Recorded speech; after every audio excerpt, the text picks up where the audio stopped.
네, 시간이 되어서 작년 성역 공부 시작하도록 하겠습니다. 잠시 기도하겠습니다. 하나님 아버지 감사합니다. 오늘 시간 함께 해주시고 예배드릴 수 있게 하시니 감사를 드립니다. 또 지금 이 시간 짧은 시간이지만 주님께서 허락해 주셔서 소리 문답을 가지고 성경의 진리를 다시 한번 들여다보려고 하오니 하나님께서 함께 해주시고 깨닫게 하시고 또 저희 가운데 큰 은혜가 될 수 있도록 인도하여 주시고서 감사드리면서 예수 그리스도의 이름으로 기도합나이다. 아멘. 네, 여러분 주보를 보시면 오늘 공부할 소리 문답은 10번째 문답입니다. 질문이 하나님께서 사람을 어떻게 지으셨는가? 답을 한번 같이 읽어보겠습니다. 하나님께서 사람을 남녀로 지으시되 자기의 형상대로 지식과 공의와 거룩함이 있게 지으사 모든 생물을 주관하게 하셨다. 네, 그래서 거기 토마스 빈센트 목사님이 쓰신 Shorter Catechism Explained from Scripture라는 책에서 나오는 소질문들을 가지고 계속 보고 있는데요. 첫 번째 소질문은 Why did God create man male and female? 하나님은 사람을 왜 남자와 여자로 지으셨는가? 그래서 사람을 지으실 때 남자만 지으신 것이 아니라 여자만 지으신 것이 아니라 남자와 여자로 이 둘을 지으셨는데요. 왜 그렇게 지으셨는가? 라는 것을 이제 묻고 있습니다. 이것은 남자와 여자가 서로를 돕고 인류를 번성하게 하시기 위해 저희를 남자와 여자로 지으셨다고 답을 합니다. 창세기 2장 18절에 보시면 여호와 하나님이 이르시되 사람이 혼자 사는 것이 좋지 아니하니 내가 그를 위하여 돕는 배필을 지으리라 하시니라. 창세기 2장 18절의 말씀입니다. 그래서 아담이 혼자 있었을 때 하나님이 그것을 혼자 사는 것을 좋지 않게 보시고 그를 위해서 돕는 배필을 지으셨다라는 것을 기록하고 있습니다. 그래서 여자를 창조하셨죠. 여자가 남자를 돕기 위해 배필로 지어졌다고 해서 남자는 여자를 돕지 않아도 되느냐? 그런 말씀은 절대로 아닙니다. 여자가 남자로부터 지어졌지만 남자도 여자에게서 태어납니다. 그래서 서로 도우며 하나님께서 명하신 하나님의 사역을 감당하도록 주님께서 저희를 지어주셨습니다. 그래서 창세기 1장 27절에 보면 그거 좀 더 자세히 나와 있는데요.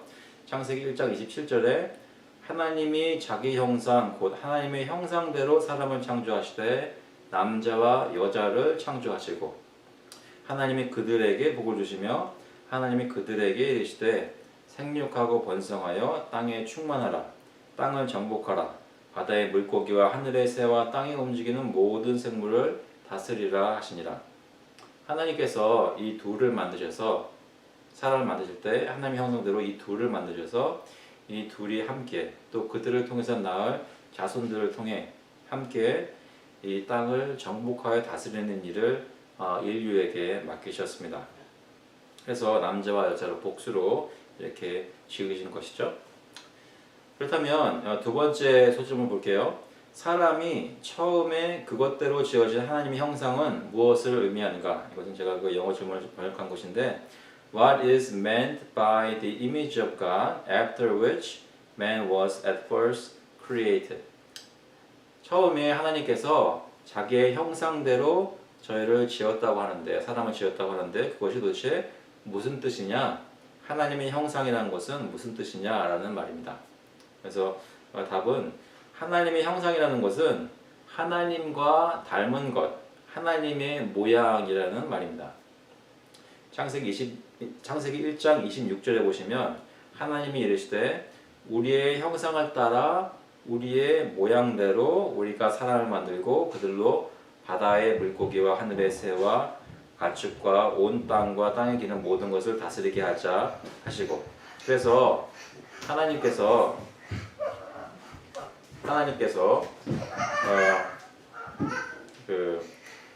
그 바다의 물고기와 하늘의 새와 가축과 온 땅과 땅에 기는 모든 것을 다스리게 하는 존재로 하나님의 모양으로 형상을 따라 만드셨습니다. 그래서 하나님의 형상을 보면 하나님이 어떤 분인지 알 수 있습니다. 형상이기 때문입니다. 하나님의 가장 닮은 꼴, 아니 정확한 형상은 바로 예수 그리스도이십니다. 그가 바로 참된 하나님의 아들이시기 때문입니다. 그래서 예수님을 보면 하나님을 알게 되는 것입니다. 이유는 바로 하나님의 아들이시기 때문입니다. 골로새서 1장 15절에 골로새서 1장 15절에 그는 보이지 아니하는 하나님의 형상이시요 모든 피조물보다 먼저 나신 이시니 라고 말씀합니다. 세 번째 소질문을 보시면 사람이 처음 지어질 때 그에게 주어진 하나님의 형상은 무엇으로 구성되어 있는가? Wherein does consist the image of God which was put upon man in his first creation? 그러니까 하나님의 형상은 도대체 뭐냐? 하나님 모양대로라는 것을 알겠는데 그러면 하나님의 무엇을 가지고 무엇을 닮아서 지어진 것이냐라고 묻는 것이죠. 첫 번째, 토마스 빈센트 목사님은 답을 어떻게 하시냐면 먼저 부정적인 것에 대해서 얘기합니다. 무엇이 아닌 것, 여기서 말하는 하나님의 형상, 하나님의 닮은 꼴, 거기 내용이 아닌 것은 무엇인가? 그것은 먼저 하나님의 형상은 어떤 외형적인 몸의 부분이 우리의 그 육신의 부분들이 하나님과 닮은 것을 얘기하는 것이 아니입니다. 그 얘기는 왜 그러냐면 하나님은 영이시기 때문에 어떤 육신의 모양도 실제로 갖고 계시지 않습니다. 삼위일체 하나님은 영이셔서 성부 하나님, 성자 하나님, 성령 하나님이 영원 전부터 육신을 가지고 있지 않은 순전한 영으로만 계셨습니다. 그 중에 성자 하나님이 육신의 몸을 입고 오신 성육신이라는 사건 때문에 그 제2위격인 성자 하나님이 육신을 입게 된 것이지 그 사건이 있기 전에는 하나님은 성부, 성자, 성령 하나님은 육신을 가지고 있지 않으셨습니다. 그런데 그러면 사람이 하나님의 형상을 따라 지었다는 것은 그러므로 눈, 코, 입이 있고 팔, 다리가 있고 이런 것이 하나님의 모습을 닮았다라고 얘기하는 것이 아니라 하나님이 지으신 사람의 긍정적으로 볼 때 그 내적인 영혼의 모습이 하나님과 닮은 것을 얘기하는 것입니다. 어떤 것에서요? 여기서 말하는 것처럼 지식과 공의와 거룩함을 닮았다는 말씀입니다. 하나님이 가지고 계신 지식, 하나님이 가지고 계신 의로움, 하나님이 거룩하신 것, 그러한 것들을 저희가 하나님의 형상으로 닮았다는 것입니다. 골로새서 3장 9절에 보시면 너희가 서로 거짓말을 하지 말라. 옛사람과 그 행위를 벗어버리고 새 사람을 입었으니 이는 자기를 창조하신 이의 형상을 따라 지식에까지 새롭게 하심을 입은 자니라. 여기 보니까 자기를 창조하신 이의 형상을 따라 지식에까지 새롭게 하심을 입은 자니라 말씀합니다. 그러니까 우리가 하나님을 닮은 모습으로 지어져서 새로운 지식, 하나님을 아는 지식을 가지게 되었다는 말씀입니다. 새 사람을 입었다는 것이 그런 뜻이라는 말씀이고요. 그리고 에베소서 4장 24절에 보시면 하나님을 따라 의와 진리의 거룩함으로 지으심을 받은 새 사람을 입으라. 그렇게 말씀합니다. 그러니까 하나님을 따라 있는 모습이 의로운 모습, 진리의 모습, 거룩한 모습 이런 말씀이죠. 진리의 지식, 의로움, 거룩함 이런 것이 하나님을 따라 지으심을 받았다는 의미라고 에베소서 4장 24절이 말씀하고 있습니다.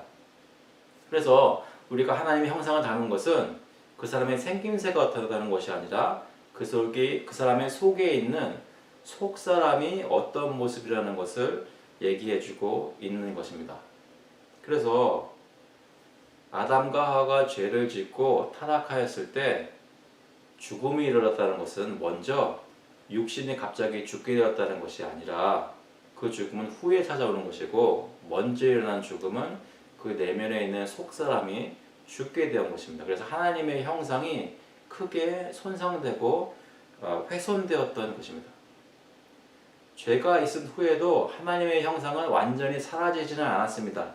죄로 인해서 크게 타락하였으나 아직 하나님의 형상을 그 형상을 가지고 있었는데 미약한 모습으로 타락한 모습으로 가지고 있었는데 그것이 예수님을 믿게 되면서 그 하나님의 형상이 다시 한번 온전하게 되어서 회복되어서 다시 살아나서 이제 지식과 공의와 거룩함으로 주님을 기쁘게 예배하는 사람들로 새롭게 피조물로 지음받았다는 그런 말씀입니다. 그래서 하나님의 형상하면 지식과 공의와 거룩함, 적어도 그 세 가지를 두고 얘기를 하고 있습니다. 네 번째 소지문을 보시면 사람이 처음 이 하나님의 형상을 지식과 공의와 거룩함으로 가졌을 때 그것에는 무엇이 포함되어 있었는가?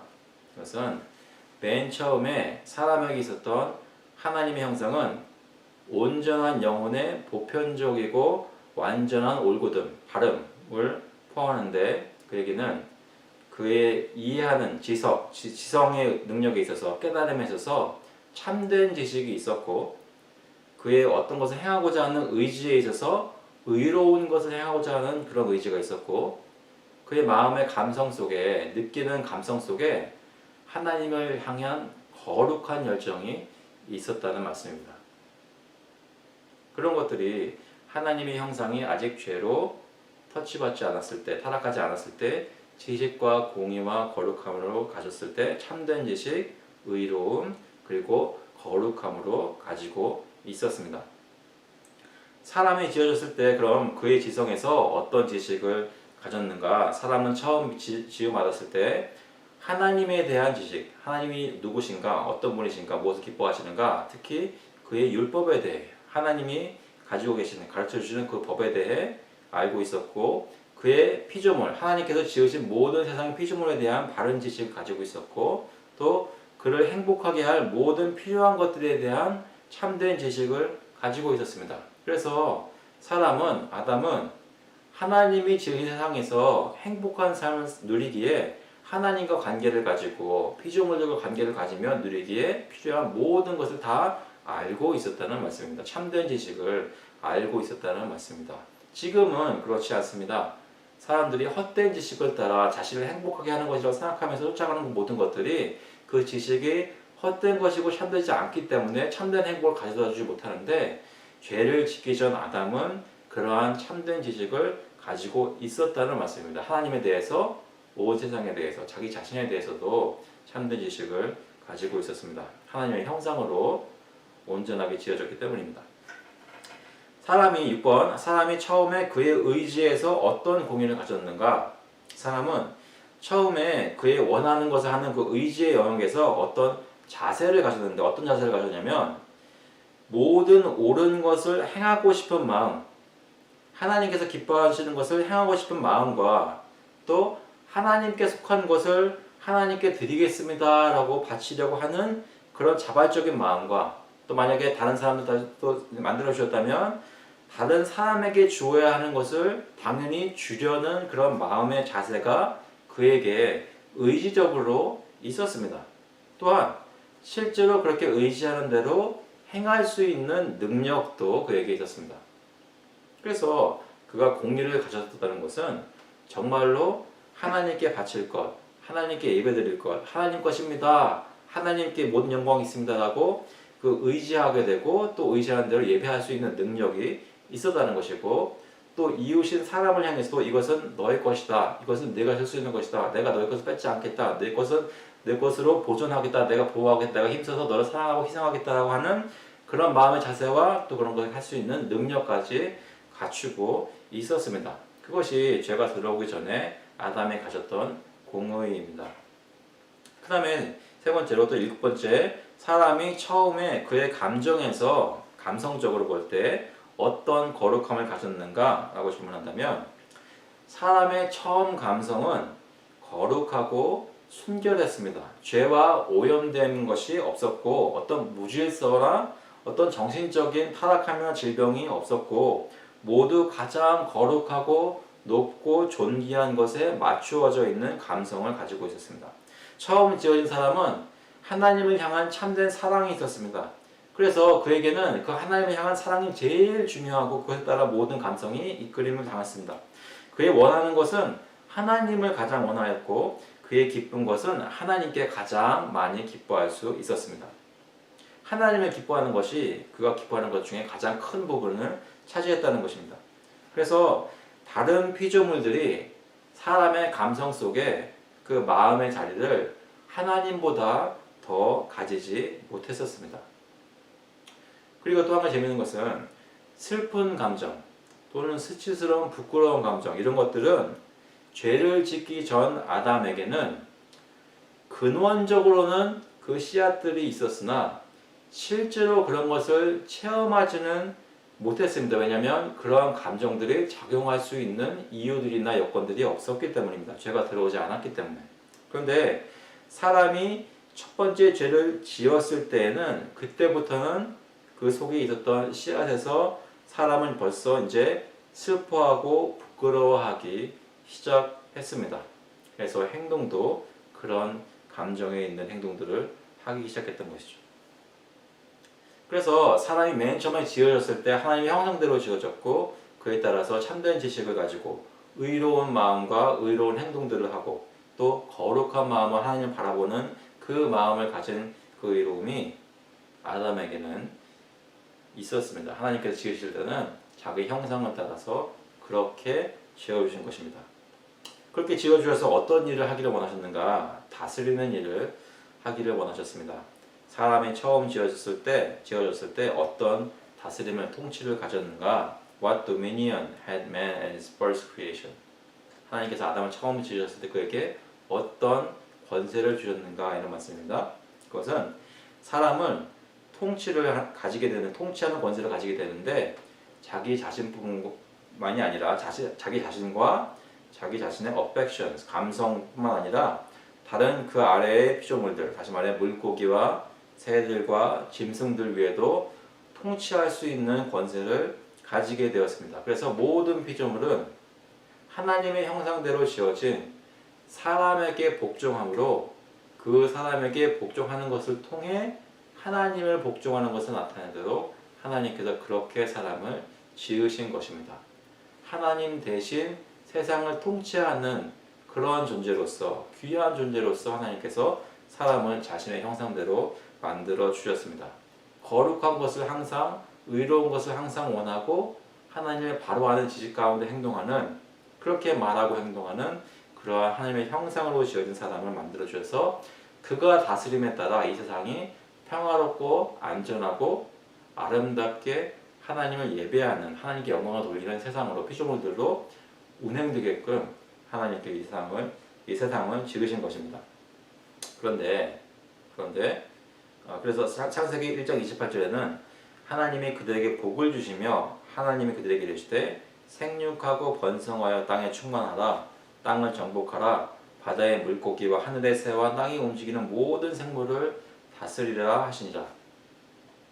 그런 통치를 주셨는데 첫 번째 죄가 들어왔다는 것은 사람이, 하나님의 형상대로 지어진 사람이 하나님을 먼저 불복종하는 그런 죄가 생겨났고, 그 죄가 있은 다음부터는 우리의 명령을 들어야 되는 피조 사람들도 모든 맹수들, 모든 물고기들, 바다의 물고기와 하늘의 새들, 피조물들, 모든 피조물들이 우리가 하나님을 불복종한 다음부터는 그들도 우리를 불순종하여서 사람을 해치는 일들이 있게 되었다는 말씀입니다. 그래서 하나님의 권위에 순종하지 않으니까 사람의 권위에 세상이 순종하지 않게 된 그런 비참한 상황에 저희가 태어나게 된 것입니다. 그래서 예수 그리스도께서 오셔서 그를 믿는 자들로 구성된 하나님의 나라가 이 땅 가운데 일어나게 될 때, 그때 모든 피조물들이 고대하는 바가 이루어져서 그 하나님의 형상대로 지어진 예수 그리스도, 하나님의 형상대로 생기신 예수 그리스도, 그 안에 지어진 모든 피조물들, 사람들, 하나님의 백성들이 이제 피조물들이 그를 회복된 하나님의 형상을 보면서 그들을 순종하는 일들이, 그래서 그로 인해 하나님께 영광을 돌리는 일이 다시 회복되는 날이 곧 저희에게 온다는 말씀입니다. 이미 이르렀고 그런 것들을 제가 경험하고 있고 점점 더 하나님의 완전한 나라에 하나님의 형상대로 지은 사람들을 다스리는 그 나라가 저희 가운데 이루어질 것을 예수님께서는 약속해 주셨습니다. 그것이 하나님께서 사람을 어떻게 지으셨는가 라는 소홀히 문답에 대한 답의 내용인데요. 여러분, 하나님께서 우리를 그렇게 지으셨다는 걸 생각할 때 우리가 얼마나 죄악을 통해서 하나님께 못할 짓을 했는지를 다시 한번 깨닫게 되고, 또 하나님께서 얼마나 우리를 은혜로 지으셔서 저희가 회복된다는 것이 얼마나 존귀한 모습으로 하나님이 우리를 회복시키고 계신지 그걸 깨달으며 감사할 수 있는 그런 시간이 될 수 있길 바랍니다. 저와 여러분 모두 한 사람 한 사람이 하나님의 형상대로 지어졌기 때문에 그만큼 귀하고 존귀한 것입니다.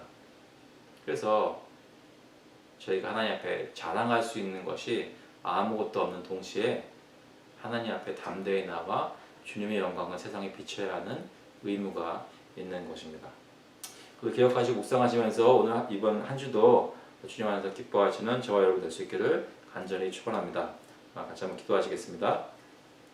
하나님 아버지 감사합니다. 주님께 나와 예배를 드릴 때, 또 이 말씀을 읽을 때, 이 진리들을 묵상할 때 저희가 그냥 지어진 것이 아니라 하나님의 형상대로 지어져서 지식과 공의와 거룩함이 있는 자들로 만들어 주는데, 저희가 그것을 타락시키고 오염시키고 하나님의 형상대로 역할을 하지 못하도록 만든 죄와 사망의 권세에 묶어두려 했지만, 하나님께서는 저희 가운데 있는 하나님의 형상을 회복시키시고 예수 그리스도를 통해 새롭게 하시고 새롭게 태어나게 하셔서 이제 주님을 바라보며 주님이 원래 원하셨던 주님이 성취하시는 하나님의 나라를, 통치를, 그것을 감당할 수 있도록 세워주시니 감사합니다. 하나님, 이번 주에 저희가 회복되는 사람들로 살아갈 때 저희 삶 가운데도 정말로 하나님을 참으로 알아가게 하시고 참된 거룩함을 주님 앞에 예외로 나타나게 하시고 정말로 하나님 보시기에 의로운 일들을